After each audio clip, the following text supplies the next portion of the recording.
আপোনালোকে যোৱা কালিৰ পৰা আমাৰ যি ঘটনা সংঘটিত হৈছে তাৰ বিষয়ে ইতিমধ্যে আপোনালোকে গম পাইছে আৰু আপোনালোকে কভাৰেজো কৰিছে।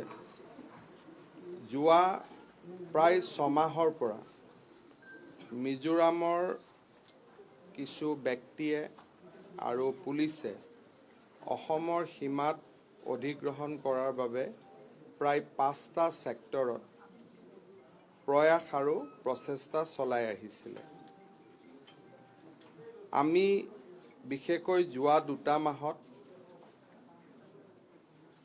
অসমে নিজৰ সীমা যিটো সাংবিধানিক সীমা তাক সুৰক্ষিত কৰাৰ বাবে আৰু শান্তিপূৰ্ণভাৱে এই সমস্যা সমাধান কৰাৰ বাবে আমি প্ৰচেষ্টা চলাই আহিছিলোঁ।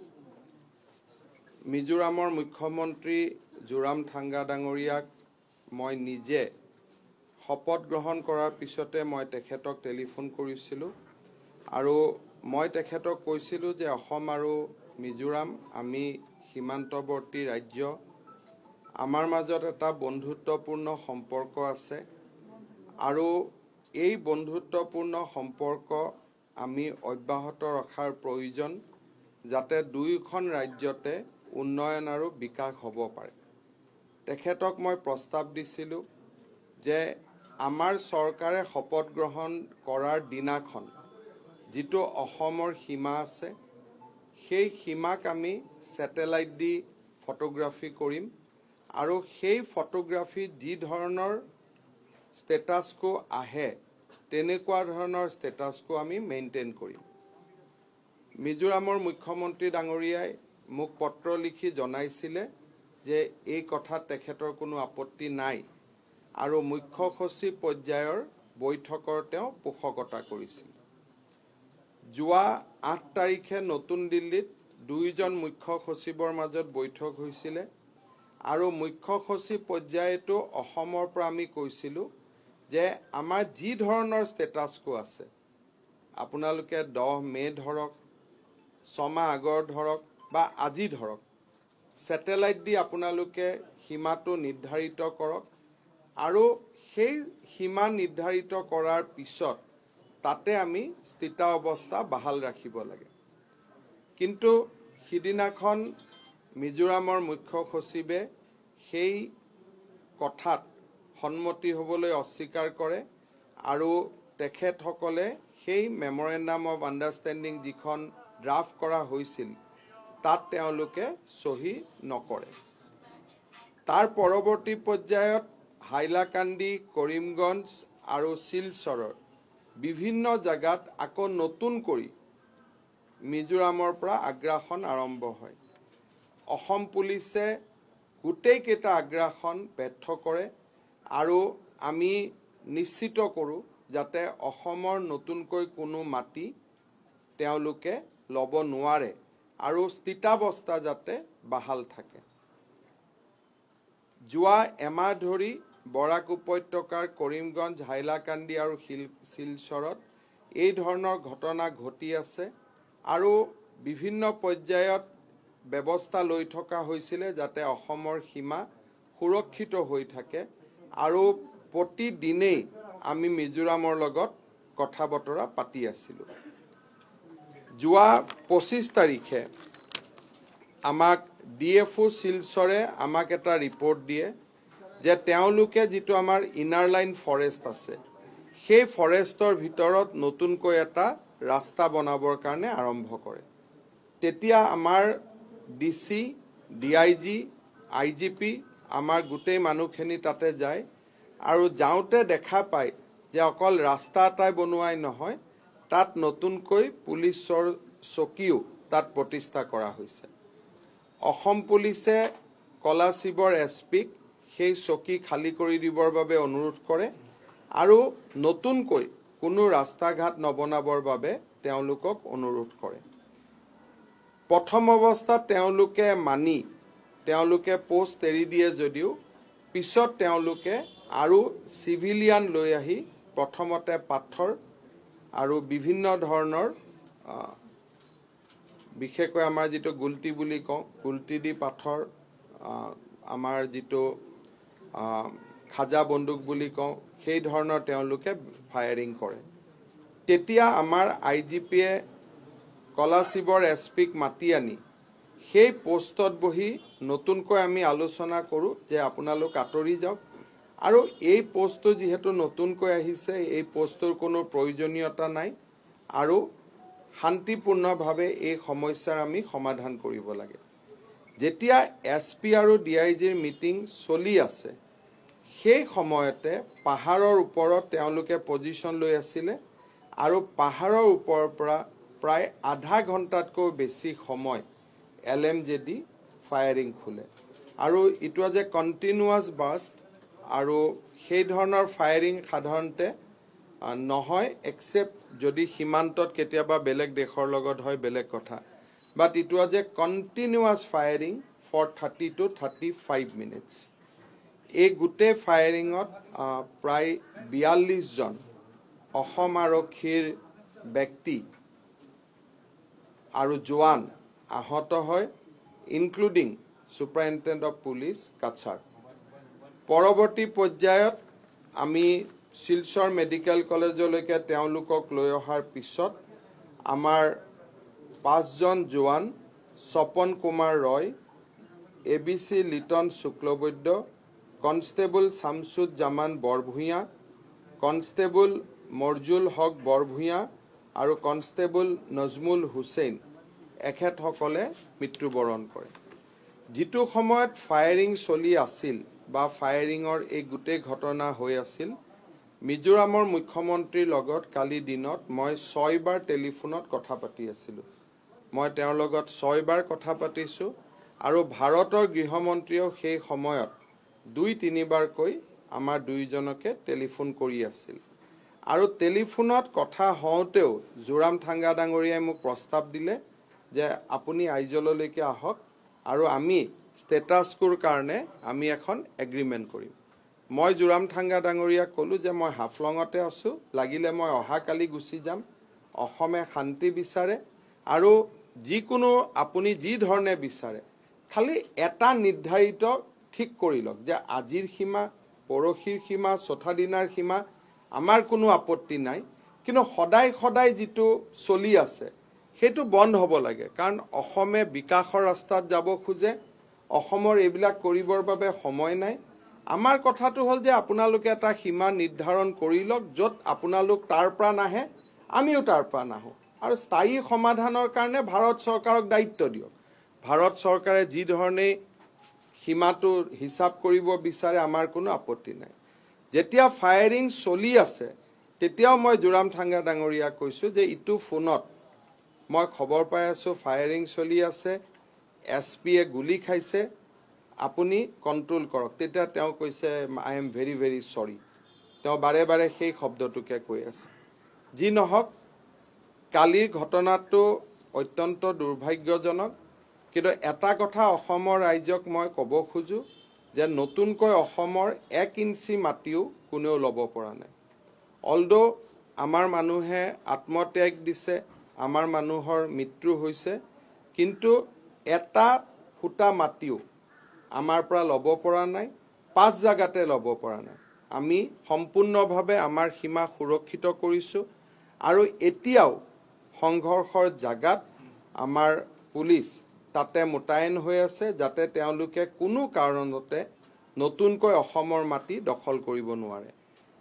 আগে পিছে যেতিয়া সংঘৰ্ষ হয় তেতিয়া আমাৰ মাটি দখল হয়, কিন্তু এইবাৰ আমি নিশ্চিত কৰিছোঁ যে অসমৰ যাতে অলপ মাটিও কোনেও লৈ যাব নোৱাৰে, আৰু আমাৰ 5জন জোৱানে মৃত্যুবৰণ কৰাৰ পিছতো এতিয়াও আৰক্ষী তাতে মোতায়েন হৈ আছে, আৰু আৰক্ষীয়ে নিজৰ পজিশ্যন লৈ আছে, আৰু আমি কোনো পধ্যে 1 ইঞ্চি মাটিও আমি এৰি দিয়া নাই।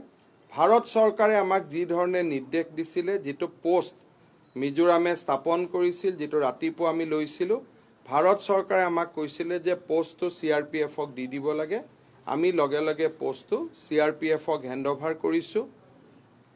মিজোৰামে ভাৰত চৰকাৰৰ কথা এতিয়াও মানা নাই, পোষ্টটোৰ পৰা মিজোৰাম পুলিচ আঁতৰি যোৱা নাই, কিন্তু অসম পুলিচে পোষ্টৰ পৰা আমি আঁতৰি 100 মিটাৰ দূৰত বহি আছো যাতে ভাৰত চৰকাৰৰ নিৰ্দেশ আমি পালন কৰিব পাৰো কাৰণ আল্টিমেটলি দুখন ৰাজ্যৰ সীমা কি হ'ব তাক ভাৰত চৰকাৰে নিৰ্ধাৰণ কৰে মই ভাবো যে মিজোৰামৰ চৰকাৰে মিজোৰামৰ মুখ্যমন্ত্ৰীয়ে কৰবাত নহয় কৰবাত অনুশোচনা কৰিব যে এনেকে এলএমজিৰ ফায়াৰ নিজৰ দেশৰ নাগৰিকৰ ওপৰত তেনেকে কটু কোনেও নুখুলে মই অত্যন্ত ক'ব গ'লে যে এটো অত্যন্ত দুখৰ কথা যে নিজৰ দেশৰ নাগৰিকে মৃত্যু হোৱাৰ পিছত নিজৰ দেশতে ফুৰ্তি কৰা এই ধৰণৰ ঘটনাই অসমৰ মানুহক দুখিত কৰিছে অসমৰ মানুহক ক্ষোভিত কৰিছে কিন্তু এটা কথা স্পষ্ট যে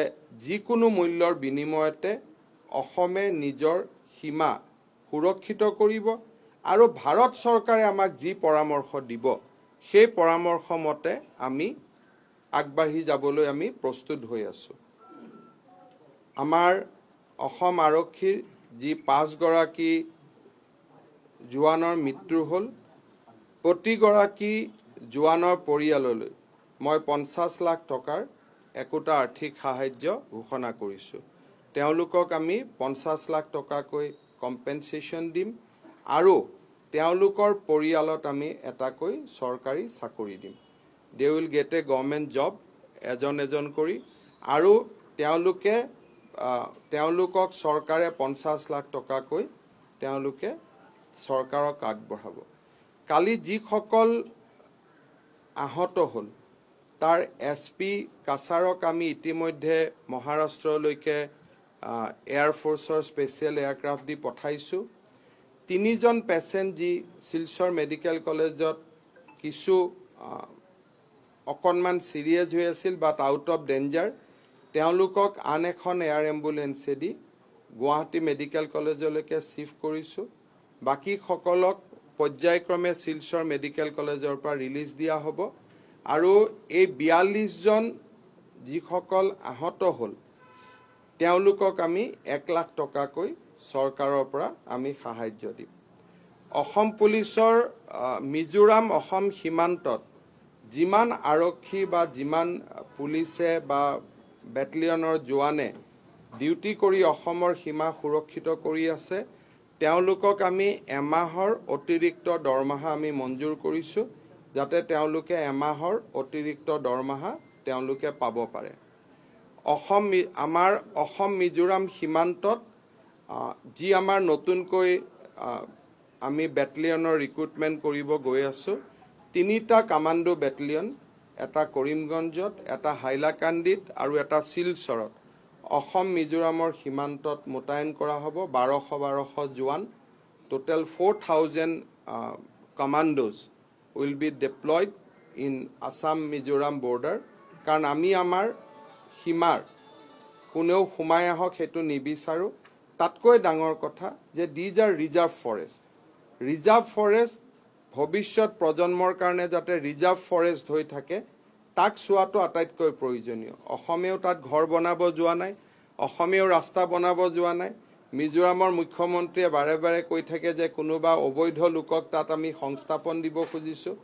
অসমৰ ফালৰ পৰা তাত এটাও ঘৰ বনোৱা নহয় আৰু স্যাটেলাইটৰ পিকচাৰত বাৰে বাৰে ধৰাত পৰি আছে যে ফৰেষ্টৰ মাজেৰে তেখেতসকলে ৰাস্তা বনাইছে গছ কাটি জুমৰ খেতিৰ কাৰণে তেওঁলোকে জাগা পৰিষ্কাৰ কৰি আছে গতিকে মই মিজোৰামৰ মুখ্যমন্ত্ৰী ডাঙৰীয়াক বাৰে বাৰে কৈছো যে আপোনাক কোনবাই ভুলকৈ কৈ আছে যে ইয়াত কোনোবা অবৈধ মানুহক সংস্থাপনৰ দিয়াৰ কথা আছে সেইকাৰণে আপুনি ইণ্ডিয়ান স্যাটেলাইট বা ফৰেন স্যাটেলাইট যাৰে পিকচাৰ নহয় কিয় আপুনি চাই লওক যে ফৰেষ্ট ডিষ্ট্ৰাকশন কৰ পৰা হৈ আছে অসমত বাহিৰত বিশেষকৈ মানুহে বুজা উচিত যে য'ত এনক্ৰোচমেন্ট চলি আছে দোজ আৰ ৰিজাৰ্ভ ফৰেষ্ট আৰু ৰিজাৰ্ভ ফৰেষ্ট মেইনটেইন কৰাৰ দায়িত্ব আমাৰ সকলোৰে আমি এই ৰিজাৰ্ভ ফৰেষ্ট কেখন যাতে মেইনটেইন হয় আৰু অসম মিজোৰাম সীমান্তত যাতে শান্তি অৱস্থা বাহাল থাকে ষ্টেটাসকো যাতে কোনেও পৰিৱৰ্তন কৰিব নোৱাৰে Assam government has also decided to move Supreme Court of India with a suit যে ইয়াতে আপোনালোকে এই গোটেই বিবাদটোৰ ওপৰত যাতে ফৰেষ্ট ডিষ্ট্ৰাকশ্যন নহয়, ৰিজাৰ্ভ ফৰেষ্ট যাতে কোনেও ডিষ্ট্ৰাক্ট কৰিব নোৱাৰে, সেই সিদ্ধান্তৰে আমি সুপ্ৰিম কোৰ্টলৈকেও যোৱাৰ বাবে আমি সিদ্ধান্ত লৈছোঁ। আপোনালোকৰ যদি কিবা প্ৰশ্ন আছে আপোনালোকে সুধিব পাৰে। Sir, will you agree that Zoramthanga and government of Mizoram actually backstep the NEDA alignment or Assam government? Look, this is not a political issue. I don't know why people are bringing NEDA and other things. This is a boundary dispute between the two states. This is not a political issue. We are not counting votes at this moment. This is not a political issue. This is a long-standing border dispute. When both the side Congress government was there, that point of time also that this dispute was there. When Mr. Torun Gogoi was in Assam and Mr. Lalthanhala was in Mizoram, that point of time also that dispute was going on, enforcement was there. So these are dispute basically between two states. It is not between two political parties. Shillongot also we have discussed. Home Minister Amit Shah has said that when India entered 75th years of independence, there should not be any dispute. I have told in the meeting that Assam is ready to give anything for peace in the northeast. We do not want land, but only thing that it is a reserve forest. Wherever we have dispute, in between that there is a reserve forest. So can reserve forest be utilized for settlement? The moot question which rest of the India should know, that wherever we have dispute, that dispute is not regarding land. This dispute is regarding forest. Assam wants to protect the forest. So Assam is not organizing any settlement. Assam is not doing any settlement in the forest area. So our problem is even a neutral people also take care of the forest. Suppose tomorrow central government says that look, there is no question of Assam, there is no question of Mizoram. The forest department of government of India will take care of forest. We are fine because for Assam, we do not want any settlement inside forest. So I told in the Shillong meeting that these are the forests. So Assam is doing a responsibility for mankind by protecting our forests. So now from Assam side there is no construction. The question is in reserve forest, how can one do construction? And that to fresh construction. The economic blockade would, No, why will do economic blockade? Rather, I have ordered security for the people of Mizoram, whoever they are in Assam. Assam doesn't believe in this economic blockade on all. Assam doesn't believe in taking revenge. Only thing that whatever may be the provocation will be there. Will not give our land. But beyond that, we have no fight with Mizo people. Why we should have fight? So many students are studying in Assam college. So that is, we have no day. This is not a fight between Assamese Mizo, Bengali Mizo, Muslim Mizo, Hindu Mizo. This is not that fight. This is a fight for protecting our forest. This is whole about inner line forest. You remember that last time also 2 LP school was bombed. So question is that how can you utilize arms, ammunition, bomb to settle dispute between two states? It is not China-India boundary. This is after all boundary of India. So how can you do all these things? Sometime our police go, we push them. Sometime they come, they push. Then again, both are IPS officer. They sit, they have a cup of tea, matter resolve. So I do not believe that we have anything to do against Mizoram. We are not for kind of economic blockade and all these things. Only thing that we may die, we will fight, but we are not going to encroach an inch of land from Mizoram. But we have to protect our land. But tomorrow if government of India say, no, give all this land to Mizoram, we will give because after all it is India's land. From the day I have taken over Chief Minister, not a single inch was taken. नहीं, वही है firing का जो घटना हुआ वो असम का सीमा में हुआ है, तो असम पुलिस को इसको इन्वेस्टिगेट करना पड़ेगा, असम पुलिस को केस रजिस्टर करना पड़ेगा, बिकॉज जहां में इंसिडेंट हुआ है, फायरिंग हुआ है, काफी सिविलियन लोग इसमें इन्वॉल्व है। वो सिविलियन लोग को आर्म्स कहाँ से मिला? सो जब थोड़ा सा ठीक हो जाएगा हम लोग को इन्वेस्टिगेट करना पड़ेगा, because this is with in Assam boundary. কালিৰ ঘটনাত আমাৰ কিমান স্থানীয় ৰাইজ আহত হৈছে বা নিহত হৈছে কিবা খবৰ আছে? আমাৰ স্থানীয় ৰাইজৰ একো হোৱা নাই, অনলি 5জন পুলিচৰ মৃত্যু হৈছে আৰু কোনো মাটি বাৰী আমাৰ হাতৰ পৰা যোৱা নাই। আৰু আমাৰ এতিয়াও কিছুমান মিডিয়াত যি ধৰণে কৈছে এইটো নহয়, we have a strong deployment in that point now. IGP station there and we have a very very strong deployment there and we are not allowing a inch of land to be encroach. Zoram Thanga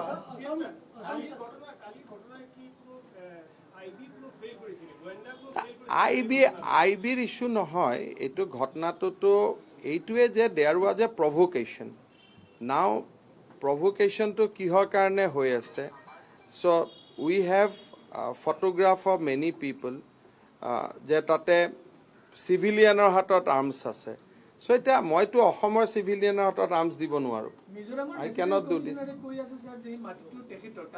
চাওক, মাটিটো তেখেতসকলৰ হয়নে নহয়, মাটিটো তেখেতসকলৰ হয়নে নহয় সেই ডিটাৰমাইনটো কেনেকৈ কৰে? সংবিধানে কৈছে যিদিনাখন যেতিয়া মিজোৰাম ষ্টেট হৈছিলে তাত কোৱা হৈছিলে যেতিয়া when they become union territory and they become state, তেতিয়া দুইবাৰে কোৱা হৈছিল যে মিজোৰামৰ হাতত যিখিনি মাটি আছে সেইখিনি লৈ ষ্টেট হ'ব।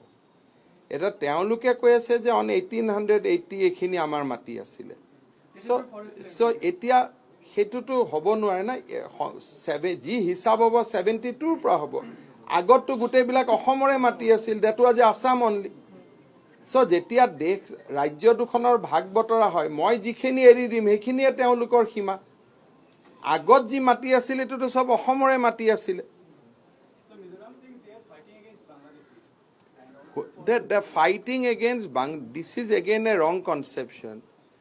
There is no Bangladeshi in that inner line forest, because Assam, if there is any Bangladeshi there, not even Bangladeshi, even there is a residence of Chief Minister, I am going to evict that because that is a reserve forest. If they give us photograph that within the reserve forest there is any settlement, we are going to evict that.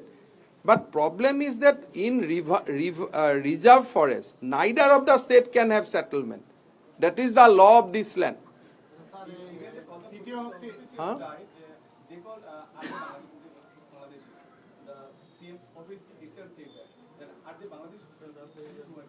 Look, I cannot say some word which is not befitting to my stature. If any human being is dying, then his nationality is not to be find out, because we believe that once a person is died, then he is a friend of all. So कोई लोग मर जाने का बाद उनका nationality क्या है ये ढूंढना हमारा काम नहीं है। और ऐसे मिजोरम का लोगों को अगर मैं बोलूँ आप लोग म्यांमार से आए हैं, ये क्या ठीक होगा? तो ये भी तो ठीक नहीं होगा ना। इसलिए this is not the way. If somebody tell us that, if someone say that people of Barak Valley is from Bangladesh, then people of Barak Valley will say that you are from Myanmar. So that is not the way. We are all Indian. We are all citizen of India. So মই কোনো political comment দিব নোখোজো, but only thing that in Mizoram people are united. So it is better if in Assam also people remain united. But it is an individual choice. এটোৰ ওপৰত মই কোনো ক'ব নোখোজো.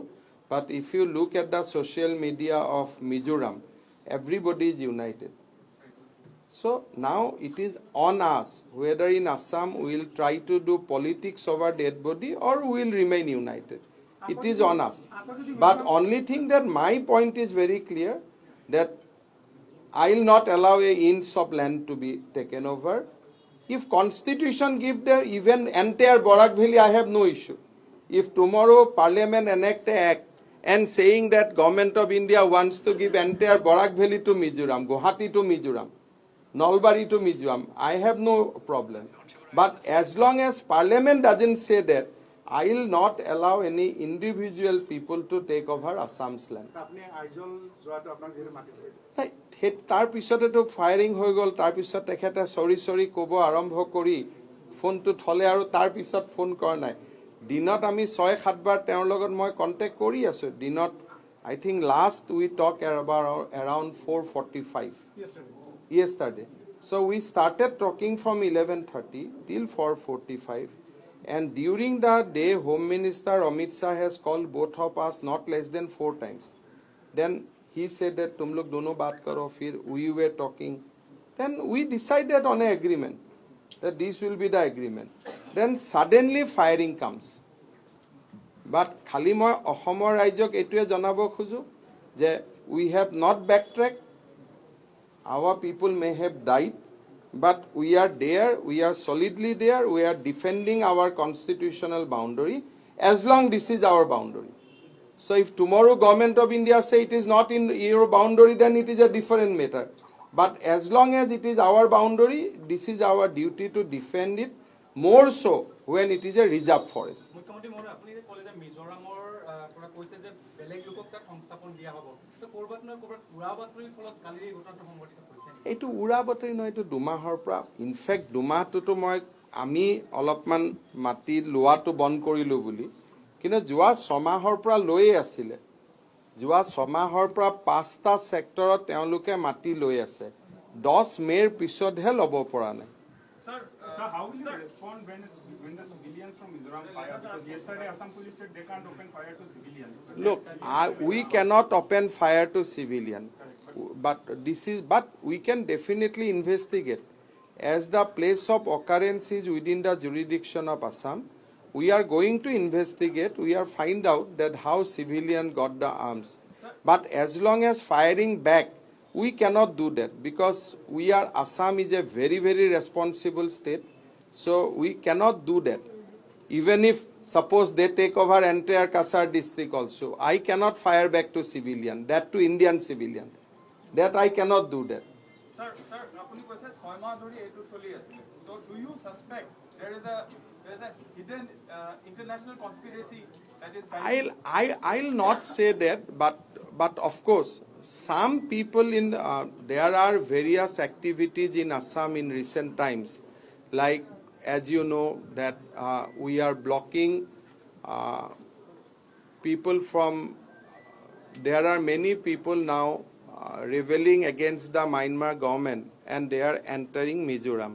So some of them wanted to go to Dima Hasao. So we blocked that. Number 1. Number 2, we strongly suspect that there is a drugs route from across the border through Mizoram, through Barak Valley, through Assam towards the Punjab. So we cut that line. Then again, we have recently enacted in assembly there is an act against transportation of cattle. So lot of things has happened in between, so which might anger a section of people. I'll not say it is an international conspiracy. corridors, sir, there is That is why, because now we have cut the lines of drug supply. Very clearly we have seized a huge quantum of drugs. Origin was from the border of India via Mizoram, Barak Valley, Assam, like that. Even in Myanmar, even in through Manipur, you know that this is a trade route. So there is a lot of vigilance activity je eitu rasta di jate drugs na jay. Then ban on transportation of cattle is also a question je tate kisuman manhok hetu loi olopman, although there is nothing against the northeastern state, but there is a rumor that beef will not be available. So eitu rumor eta side ot choli ase, drugs or kotha to choli ase. যিবিলাক মাইনমাৰৰ পৰা মিজোৰামত প্ৰায় 10,000 মানুহ সোমাইছে, তেওঁলোকৰ কিছুমানে ডিমা হাছাওলৈকে যাব খুজি আছে, আমি যাব দিয়া নাই। So in last 1.5-2 months there are certain developments which might anger certain non-state actor. That also I told Mizoram Chief Minister when I met him in Mizoram, I clarified him that in our bill there is nothing against Mizoram. You can take whatever quantity by issuing a valid permit. So far as drugs is concerned, we want your support, and so far as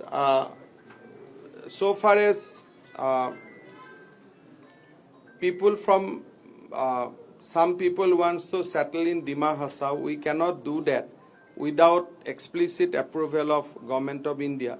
So these might be reason which might provoke certain civilian. Because I have few photographs where civilians are in arms.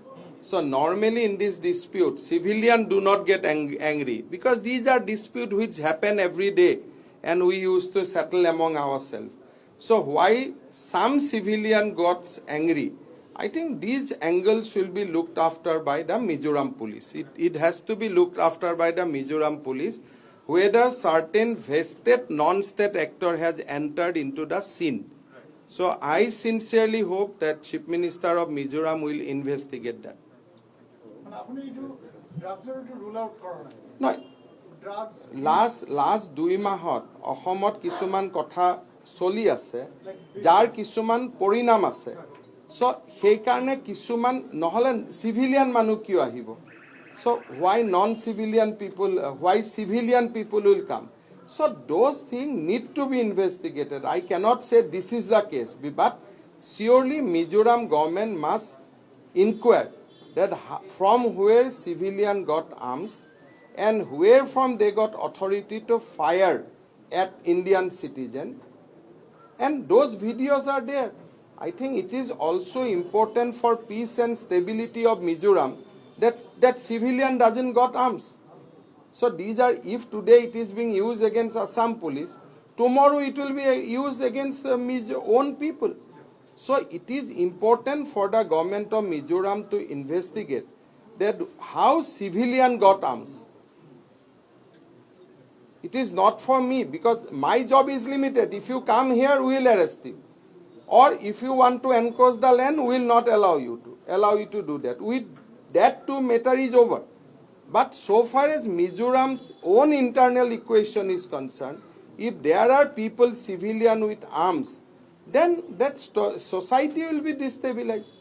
I think that Mizoram government need to look into. Because they were in fatigue, they were in bulletproof, they are with sniper rifles. So these are very big issues. No, you do not make this Mizoram Assam things to China. Do not take that level. Do not create that kind of things that will only create people will laugh at us that there is a dispute in this forest post and you are bringing China and everybody. So do not make us at this time of tragedy. Do not make us laughing stock. Na? Sir, did the Home Minister react to the firing and death of Assam police? Because No, Home Minister is concerned. From today morning also he is calling me 4 or 5 times. So he is very much concerned and he is trying to talk both the state government and I think tomorrow Union Home Secretary has summoned DGP and Chief Secretary of both the states. খালি এটাই কথা অসমৰ ৰাইজক মই জনাব খুজিছো যে আমাৰ এক টুকুৰা মাটিও কোনেও ল'ব পৰা নাই আৰু যোৱা 2 মাহৰ পৰা ল'ব পৰা নাই এইটোতো এটা ঘটনা দেখাকৈ হ'ল কিন্তু যোৱা 2 মাহত there are lot of engagement at least 15-16টা এনেকুৱা ঘটনা ঘটি গৈছে but without firing but আমি আমাৰ মাটি এটুকুৰাও 10 মেৰ পিছত কাকো ল'ব দিয়া নাই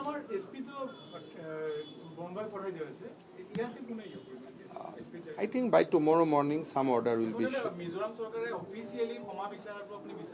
So I am leaving it to their wisdom. মোৰ কাম হ'ল যে মই মোৰ মানুহে মৰিব কিন্তু মোৰ মাটি মই ল'ব নিদিও and I am doing that. Mizorame ki nokore ki koribo, I am leaving it to their conscience, their wisdom.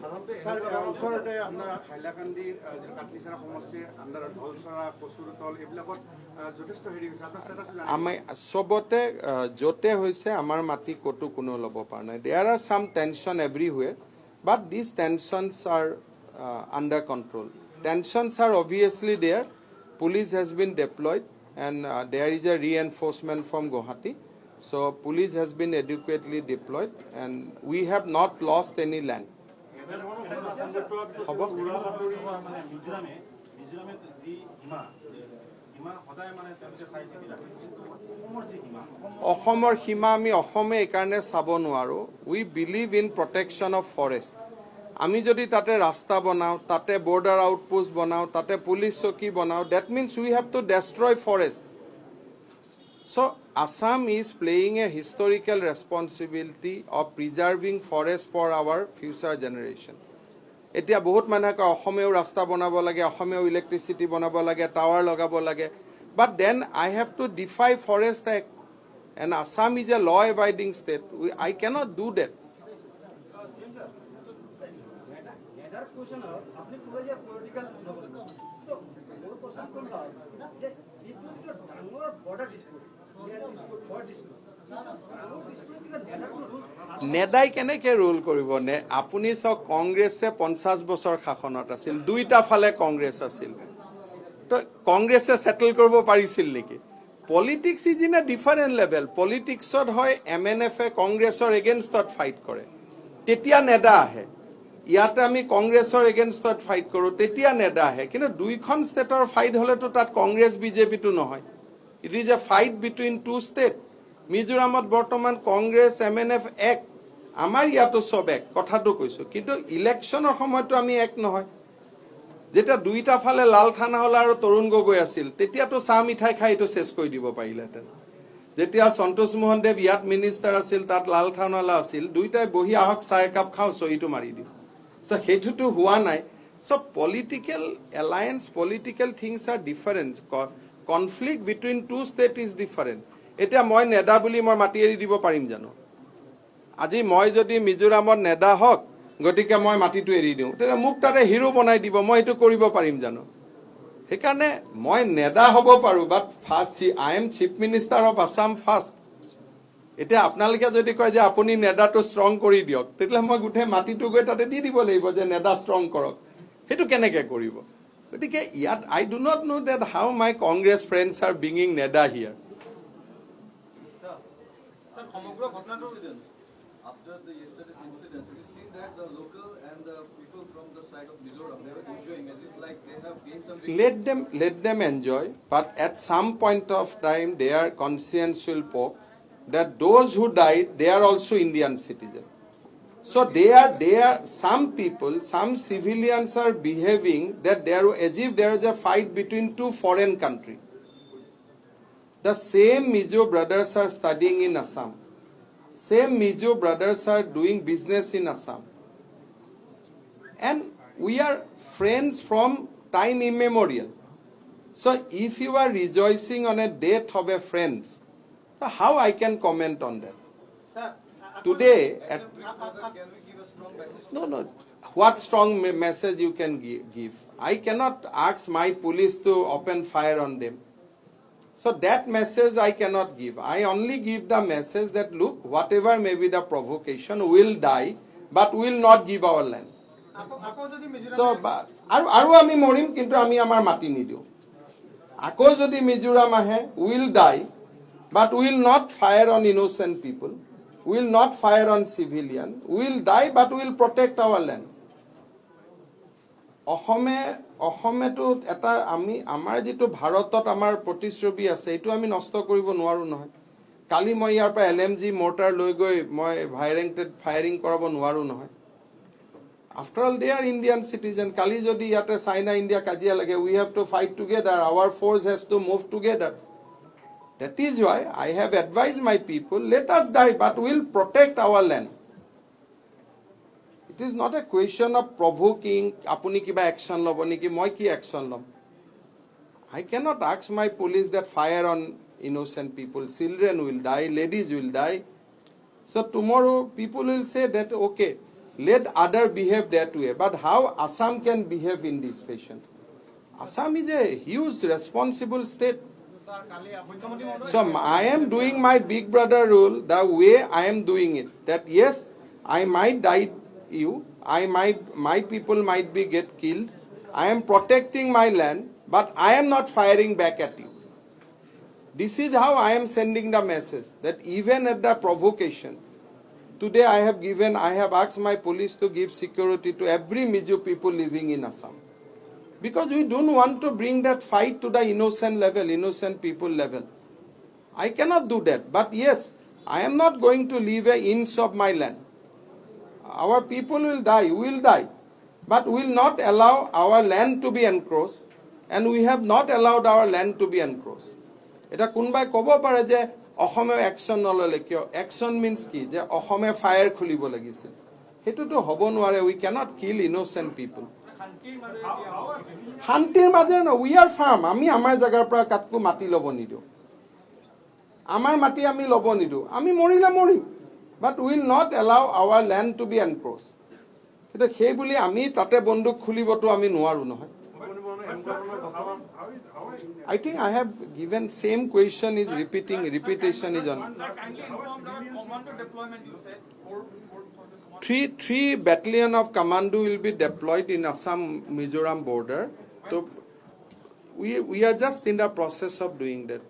So entire Mizoram, Karimganj and Silchar border, we are going to raise 3 commando battalion. 3 battalion will post here, so that 3,000 police will be there, but we will not go in their territory. That will be within our territory. We are going to protect our territory.